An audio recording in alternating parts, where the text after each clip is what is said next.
कई बार हमारे जीवन में वैसा नहीं होता जैसा हम चाहते हैं। हमारी इच्छा के विरुद्ध चीज़ें हो जाती हैं। पर समय बीतने के साथ हमें ये एहसास होने लगता है कि जो बात हमें उस वक्त सही नहीं लग रही थी, उसी बात के लिए आज हम ईश्वर का धन्यवाद दे रहे होते हैं।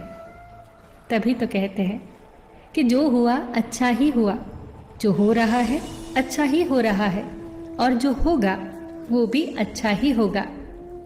एक बहुत ही प्यारी कहानी सुनाती हूँ। एक राजा का विशाल फलों का बागीचा था।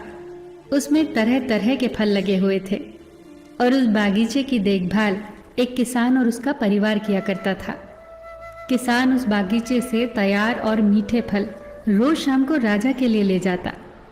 एक दिन किसान ने बागीचे में आकर देखा कि नारियल, अमरूद, सेब, अंगूर, बेर सब पके हुए थे। किसान सोचने लगा कि कौन से फल आज राजा के लिए लेकर जाऊं। न जाने उसके मन में क्या आया।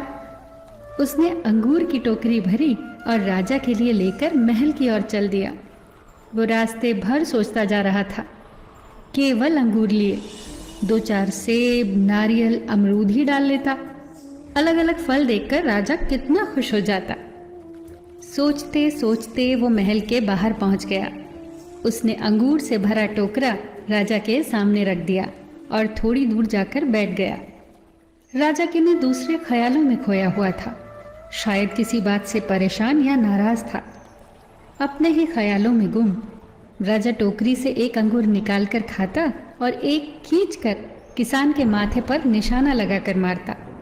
राजा द्वारा फेंका अंगूर जब किसान के माथे या शरीर पर लगता तो किसान कहता, ईश्वर बड़ा ही दयालु है।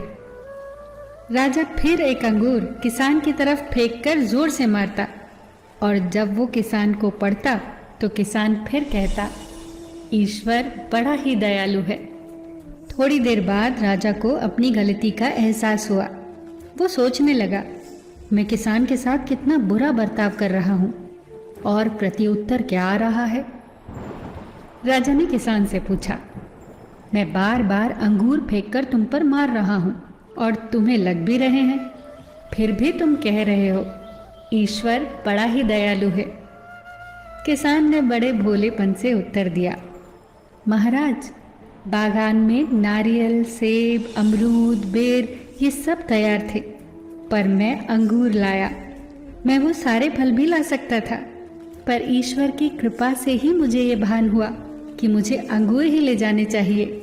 मैं ईश्वर का धन्यवाद देता हूँ, क्योंकि अगर मैं दूसरे फल लाता और इसी तरह आप मुझे जोर से मारते तो मेरा क्या हाल होता।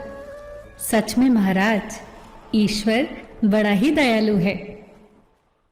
दोस्तों, यदि जीवन में किसी मोड़ पर सही या आपके हिसाब से घटित ना हो तो धैर्य रखना, क्योंकि समय अपने राज समय आने के साथ ही खोलता है और उस समय हमारे मुंह से यही निकलता है कि जो हुआ अच्छा ही हुआ।